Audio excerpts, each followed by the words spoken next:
شیطان کا وسوسہ، پتہ نہیں قبول ہوگی یا نہیں، اتنی دعا تو مانگ چکا ہوں، ابھی تک تو کوئی نتیجہ سامنے نہیں آیا، اور مانگنے کا کیا فائدہ ہوگا؟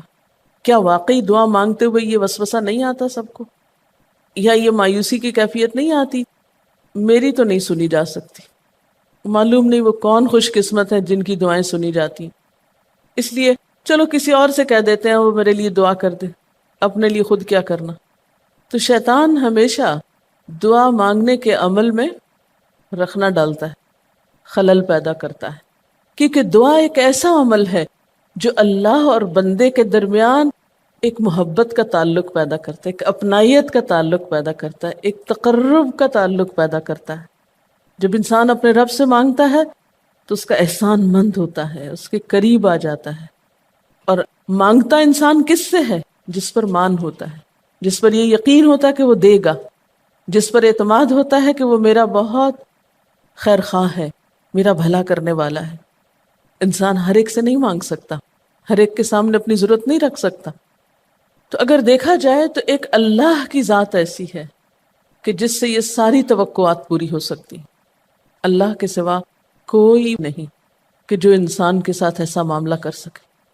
اس لیے تمہارا رب کہتا ہے کہ مجھ سے مانگو، اس کو پسند ہے بندوں کا مانگنا۔ اچھا، یہ جو دعا ہے اس میں صرف کسی چیز کا براہ راست نام لے کر مانگنا ہی شامل نہیں، یعنی مانگنے کے طریقوں میں صرف ایسا ہی نہیں کہ ہم کہ یا اللہ فلاں چیز مجھ کو دے دے۔ اس کے کئی انداز ہو سکتے ہیں۔ ایک تو یہی براہ راست کسی خاص چیز کا سوال کرنا، یہ بھی بہت اچھا ہے۔ بندوں سے سوال کرنا برا ہے، لیکن اللہ تعالیٰ سے سوال کرنا تو عبادت کا درجہ رکھتا ہے۔ یعنی کتنا پیار آتا ہے نا اللہ تعالیٰ پہ کہ ضرورت ہماری ہے اور ہمارے اس مانگنے کے عمل کو بھی عبادت کہہ رہا ہے، کیونکہ ایک تعلق ہے نا، وہ وقت اس کی یاد میں گزرتا ہے، اس کی طرف متوجہ ہو کر گزرتا ہے، اس لیے وہ وقت بھی عبادت بن جاتا ہے، وہ عمل بھی عبادت ہو جاتا ہے۔ تو ایک تو یہ کہ جیسے ہم سوال کرتے ہیں اللہم انی اسألک کہہ کے دعا مانگتے ہیں، یہ جتنی مسنون دعا میں آپ نے دیکھا ہوگا اسألک برابر سوال کا لفظ ہے۔ لیکن کچھ دعائیں ایسی ہوتی ہیں جس میں سوال نہیں کیا جاتا، صرف اللہ تعالیٰ کی حمد و ثنا کر دی جاتی ہے، جیسے حضرت ایوب علیہ السلام نے کہا تھا انی مسنی الضر وانت ارحم الراحمین۔ یہ بھی دعا کا ایک انداز ہے، مانگا کچھ بھی نہیں، بس اپنی تکلیف کا اظہار کر دیا اور اللہ تعالیٰ کی حمد و ثنا کر دی، مجھے تکلیف پہنچی ہے اور آپ سب سے بڑھ کے رحم فرمانے والے۔ یہ بھی نہیں کہا آپ رحم فرمائیے، کہا آپ تو سب سے بڑھ کے رحیم ہیں اور میری تکلیف آپ جانتے ہیں۔ یہ بھی ایک سٹائل ہے۔ اسی طرح کوئی ذکر کر دینا، مثلا استغفار پڑھنا۔ اب استغفار پڑھنے والے کے لیے کتنی خوشخبریاں ہیں کہ اس کا ہر مسئلہ آسان ہو سکتا ہے اس کی وجہ سے۔ خیر اس میں تو بخشش کی طلب ہوتی ہے، ایک طلب کا انداز ہے، لیکن استغفار جو ہے وہ عام دعا سے ذرا مختلف ہے۔ اسی طرح درود شریف پڑھنا، اس میں اپنے لیے تو آپ کچھ بھی نہیں مانگ رہے ہوتے، نبی صلی اللہ علیہ وسلم کے لیے مانگ رہے ہیں، لیکن وہاں کیا ہو رہا ہے کہ جب آپ ان کے لیے رحمت کی دعا مانگتے ہیں اللہ تعالیٰ آپ پہ 10 رحمتیں فرماتے ہیں۔ یہ بھی ایک مانگنے کا انداز ہے۔ اب درود شریف پڑھنا جو ہے باعث برکت بھی ہے، عبادت بھی ہے، ذکر بھی ہے، اور ایک طرح کی دعا بھی ہے۔ اسی طرح بعض اذکار کے آپ نے کتنے فائدے دیکھیں، صبح شام کی دعاؤں میں آپ دیکھیے، آپ پڑھتے ہیں بسم اللہ الذی لا یضر مع اسمہ شیء فی الارض ولا فی السماء وهو السمیع العلیم۔ یہ صرف ذکر ہے، اس میں آپ مانگ تو کچھ نہیں رہے، لیکن کتنی فضیلت ہے اس کی کہ جو شخص یہ دعا پڑھے گا اس کو کوئی چیز نقصان نہیں دے گی۔ اس میں آپ یہ نہیں کہہ رہے کہ یا اللہ میں تجھ سے سوال کرتا ہوں کہ ہر نقصان دہ چیز کو مجھ سے دور کر دے، نہیں۔ پھر اسی طرح اللہ تعالیٰ کی حمد و ثنا کے جو کلمات ہیں، مثلا لا الہ الا اللہ وحدہ لا شریک لہ لہ الملک ولہ الحمد وہو علی کل شیء قدیر۔ عرفات کی حدیث میں آتا ہے کہ آپ نے فرمایا کہ عرفات میں میری دعا اور مجھ سے پہلے انبیاء کی دعا یہ کلمہ ہے، یہ لا الہ الا اللہ۔ اب اگر دیکھا جائے تو اس میں تو کوئی دعا کی بات نہیں، یہ تو صرف اللہ کا ذکر ہے۔ تو یہ بھی مانگنے کا ایک طریقہ ہے، ہم مانگے کچھ نہیں، بس صرف ذکر کرتے رہیں اس کا بیٹھ کے۔ اسی طرح آپ دیکھتے ہیں کہ طواف کے دوران آپ کیا پڑھتے تھے، سبحان اللہ والحمد للہ ولا الہ الا اللہ واللہ اکبر۔ اب یہ دعا تو نہیں، یہ تو ذکر ہے اللہ کا۔ تو اللہ تعالیٰ کا ذکر کرنا، اس کی کتاب کی تلاوت کرنا، اس کو پڑھنا، علم حاصل کرنا، یہ ایسے اعمال ہیں کہ جن میں مشغول ہو کر انسان کے لیے کائنات کی ہر چیز دعائیں کرنے لگتی، طالب علم کے لیے بہت سی مخلوق دعائیں کرتی.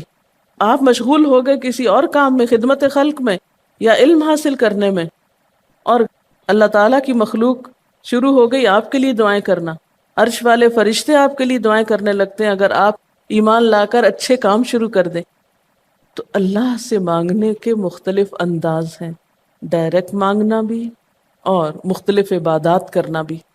اسی طرح وَاسْتَعِینُوا بِالصَّبْرِ وَالصَّلَاةِ، مدد مانگو صبر اور نماز سے. ٹھیک ہے، نماز میں انسان بہت سی دعائیں پڑھتا ہے، لیکن اگر مشکل وقت میں انسان صبر کے ساتھ نفل پڑھ کے اللہ تعالیٰ کا ذکر کرے اور اس کو سمجھ نہ بھی آئے کہ کیا دعا مانگو، کیونکہ بعض پریشانیاں ایسی ہوتی ہیں کہ انسان منہ سے کچھ نکال بھی نہیں سکتا، تو یہ نماز بھی کافی ہو جائے گی.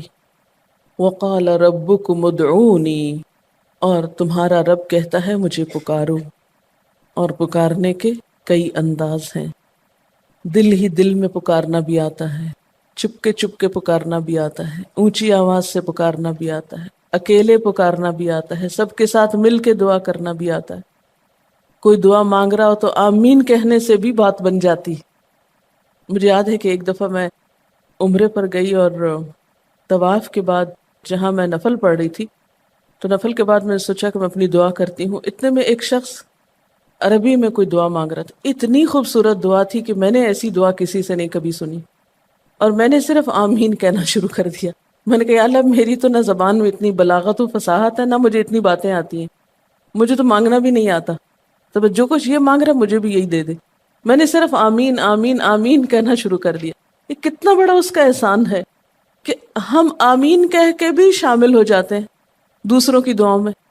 تو اسی لیے دعا کو عبادت کا نچوڑ کہا گیا، کریم، خلاصہ، ساری عبادت کا اوپر کا حصہ. اور ویسے بھی اگر دیکھا جائے تو ہر نماز میں بہت سی دعائیں ہیں. ہر موقع کی اللہ کے رسول صلی اللہ علیہ وسلم نے مختلف طرح کی ہمیں دعائیں سکھائی ہیں. سویرے جو آنکھ کھلتی ہے، سویرے کے اگر آدھی رات کو بھی کھلتی ہے، اس کی بھی دعا ہے. اس وقت سے لے کر کوئی کام ایسا نہیں دین کا یا دنیا کا، اچھا یا برا، جس کے لیے کوئی نہ کوئی دعا نہ موجود ہو. یعنی اتنا خوبصورت عمل ہے دعا مانگنا کہ جس کے لیے کسی خاص چیز کی قید بھی نہیں کہ کہیں بند کے بیٹھو تو ہی مانگو، کہیں پہنچو تو مانگو. نہیں، کہیں بھی مانگو، دن کو مانگو یا رات کو مانگو، کھڑے ہو کے مانگو یا بیٹھ کے مانگو، چلتے پھرتے مانگو یا چپ کے مانگو، منہ سے بولو بھی نہیں اور دل ہی دل میں مانگو تو بھی وہ سن لیتا ہے. کسی بھی طرح مانگ سکتے ہو، کہیں بھی مانگ سکتے، کچھ بھی مانگ سکتے ہو. اس لیے وَقَالَ رَبُّكُمُ ادْعُونِي أَسْتَجِبْ لَكُمْ، تمہارا رب کہتا ہے مجھ سے مانگو، میں تمہاری دعا قبول کروں گا. اور آپ کو پتہ ہے کہ ربکم یہ صرف مسلمانوں کا رب نہیں، رب تو ساری مخلوق کا ہے. کافر کا رب بھی وہی ہے، خواہ وہ مانے یا نہ مانے. اس لیے قبولیت دعا کے لیے مسلمان ہونا بھی شرط نہیں. اگر کوئی کافر بھی اللہ کو پکارتا ہے، اپنے رب کو پکارتا ہے، تو وہ اس کی بھی سنتا ہے. اور خصوصاً اگر وہ مظلوم ہو، کسی نے اس پہ ظلم کیا ہو، تو وہ فریاد فوراً اوپر پہنچتی ہے، خواہ وہ مسلمان نہ بھی ہو. اس لیے یہ جو دعائیں ہیں یہ آپ سب کو بتا سکتے ہیں، مسلم نان مسلم سب کو سکھا سکتے ہیں، تاکہ وہ اپنے رب کو پکارے اور رب ان کو ہدایت دے. اور پھر آپ دیکھیں گے کہ دعا کے ذریعے جو اللہ تعالیٰ پر اعتماد بیٹھتا ہے، اور اگر وہ خصوصاً یہ کہ جلدی قبول ہو جائے، تو اس وقت جو ایک خصوصی شکر کی کیفیت آتی ہے. لیکن یہ کہ مایوس نہیں ہونا.